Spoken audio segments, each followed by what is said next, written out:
8 साल का एक बच्चा 1 रुपए का सिक्का मुट्ठी में लेकर एक दुकान पर जाकर पूछने लगा, क्या आपकी दुकान में ईश्वर मिलेंगे? दुकानदार ने यह बात सुनकर सिक्का नीचे फेंक दिया और बच्चे को निकाल दिया। बच्चा पास की दुकान में जाकर 1 रुपए का सिक्का लेकर चुपचाप खड़ा रहा। ए लड़के, 1 रुपए में तुम क्या चाहते हो? मुझे ईश्वर चाहिए, आपकी दुकान में है।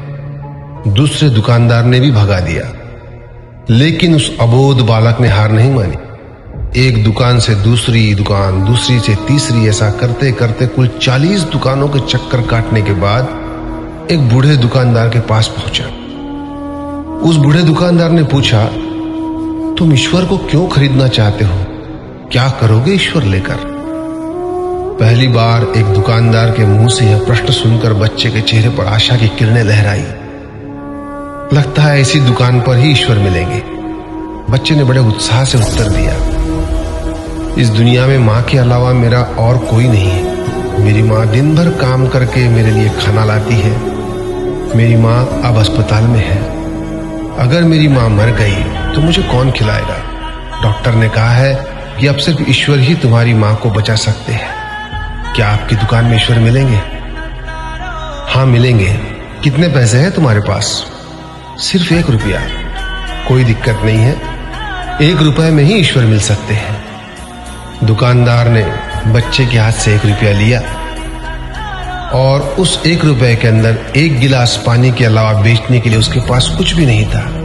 इसलिए उस बच्चे को फिल्टर से 1 गिलास पानी भरकर दिया और कहा, यह पानी पिलाने से ही तुम्हारी माँ ठीक हो जाएगी। अगले दिन कुछ मेडिकल स्पेशलिस्ट उस अस्पताल में गए। बच्चे की मां का ऑपरेशन हुआ और बहुत जल्दी ही वह स्वस्थ हो गई। डिस्चार्ज के कागज पर अस्पताल का बिल देखकर उस महिला के होश उड़ गए। डॉक्टर ने उन्हें आश्वासन देकर कहा, टेंशन की कोई बात नहीं है। एक वृद्ध सज्जन ने आपके सारे बिल चुका दिए हैं, साथ में एक चिट्ठी भी दी है। महिला चिट्ठी खोलकर पढ़ने लगी। उसमें लिखा था, मुझे धन्यवाद देने की कोई आवश्यकता नहीं है। आपको तो स्वयं ईश्वर ने ही बचाया है। मैं तो सिर्फ एक जरिया हूं। यदि आप धन्यवाद देना ही चाहती है तो अपने अबोध बच्चे को दीजिए, जो सिर्फ 1 रुपए लेकर नासमझों की तरह ईश्वर को ढूंढने निकल पड़ा।